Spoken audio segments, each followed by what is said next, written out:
Hello and welcome to ILTV's Israel Daily. I'm Aaron Porras, and coming up in today's newscast, an Israeli Air Force helicopter crashes into the Mediterranean Sea.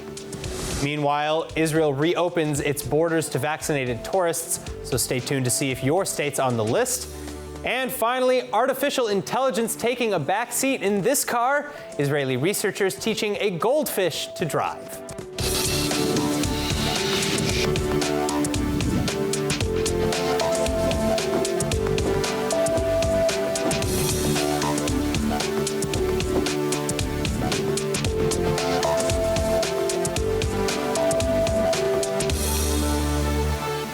We begin tonight with reports of tragedy. 2 killed and another injured Tuesday morning in an IDF helicopter crash off of the coast of Haifa, and authorities alleging malfunction, not attack, for the cause of the crash.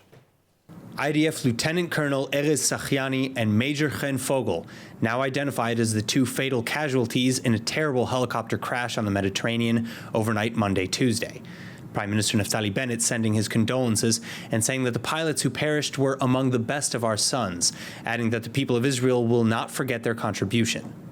38-year-old Sachiani served as deputy commander of the Ramat David Air Base, and he's survived by his wife and 3 children.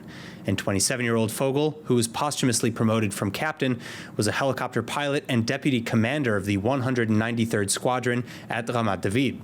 They were declared dead at the scene following extensive resuscitation efforts. Meantime, a 3rd officer on board surviving the crash, but suffering a fractured spine, and the naval officer taken to the Rambam Health Campus, where he's since been declared conscious and stable. Now, as for the chopper that crashed, among its many uses, the 25-year-old Atalef, or AS-565 Panther helicopter, is used for surveillance, reconnaissance, and search and rescue operations. And while the exact cause of the crash is still unclear, malfunction and not attack seemingly confirmed. Additionally, while old, the fleet considered durable and dependable. Therefore, Israeli Air Force Chief Amikam Nolkin grounding the IDF's fleet of Panthers pending the results of a formal investigation. And either way, the aircraft is set to be replaced with the newer Seahawk helicopter within the next 2 years.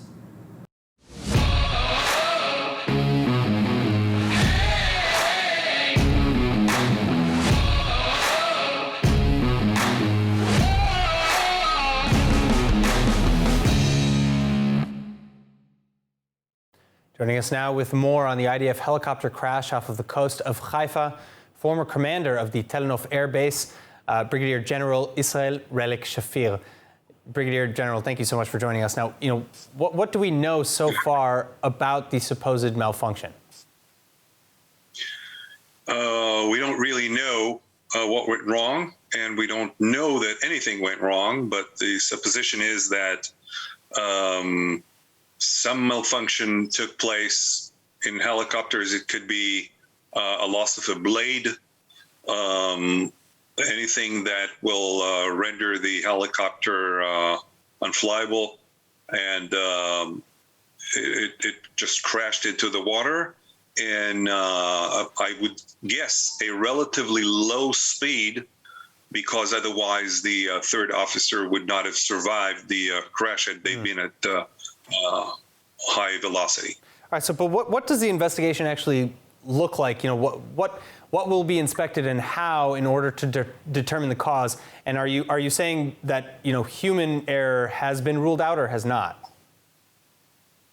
You never rule out human error unless something very substantive, such as one of the blades, helicopter blades, breaking off. That you're in a no exit situation, in that the airplane immediately drops into the ground. So either than that, could be all kinds of malfunctions that may have turned the attention of the pilots away from flying at the low level, which is a blend of technical and human error, to a human error altogether. Flying it in a dark night at low altitude is very dangerous and could lead to loss of to a vertigo situation where you lose the ability to differentiate between the ground and the sky, or